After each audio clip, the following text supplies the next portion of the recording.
ഈ ഇതൊക്കെ പറയുന്ന ആളിപ്പോൾ നിലമ്പൂർ ഇലക്ഷൻ എപ്പോഴ് പല സ്ഥലത്തുനിന്നും ആളുകൾ ഇങ്ങനെ ഒഴുകി വരികയാണ്.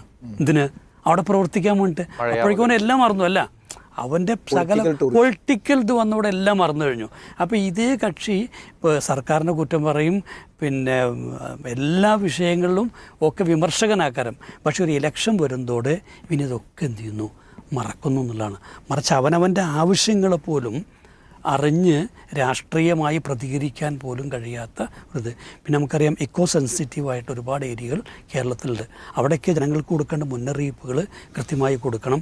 എന്തെങ്കിലും ഉണ്ടായിക്കഴിഞ്ഞതിന് ശേഷം മാറ്റിപ്പാർപ്പിക്കുക എന്നുള്ളതാണ് നമ്മുടെ അടുത്ത രീതി. അതിന് പകരം കൃത്യമായിട്ടുള്ള ഉണ്ട്. ഇപ്പോൾ നമുക്കറിയാം, ഇപ്പോൾ വയനാട് ദുരന്തം ഉണ്ടായി, ഫണ്ട് ഒരുപാട് വന്നു.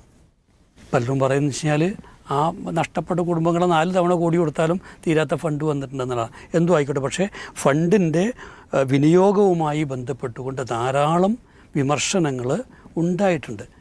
അപ്പോൾ ഇവിടെ നമ്മൾ മനസ്സിലാക്കണം വെച്ചാൽ ഇനിയും ഒരു ദുരിതം ഉണ്ടാകട്ടെ, എന്നാൽ ഫണ്ട് നമുക്ക് എന്ത് ചെയ്യും കിട്ടുമെന്ന രൂപത്തിൽ ചിന്തിച്ചു പോകുമോ എന്ന് നമ്മൾ സംശയിക്കേണ്ട ഒരവസ്ഥ ഉണ്ട്. അപ്പോൾ അതായിരിക്കൂടാ ഒരു സർക്കാരിൻ്റെ സമീപനം എന്ന് പറയുന്നത്.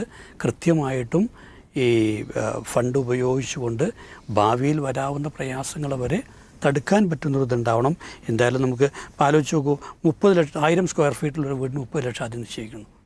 പിന്നെ ഒരുപാട് വിമർശനം വന്നപ്പോൾ ഒറ്റയടിക്ക് 20 ലക്ഷമായിട്ടത് കുറയുന്നു. അപ്പോൾ ഇതൊക്കെ കണ്ടു നിൽക്കുന്നവർക്കറിയാം ഇതിനകത്തുള്ളൊരു ആത്മാർത്ഥതയുടെ കുറവെന്ന് പറയുന്നത്. അതൊന്നും ആയിക്കൂടാ. നമ്മുടെ ഇത്തരത്തിലുള്ള ദുരിതങ്ങൾക്ക് കൂടുതൽ ആക്കം കൂട്ടുന്നതാണ്.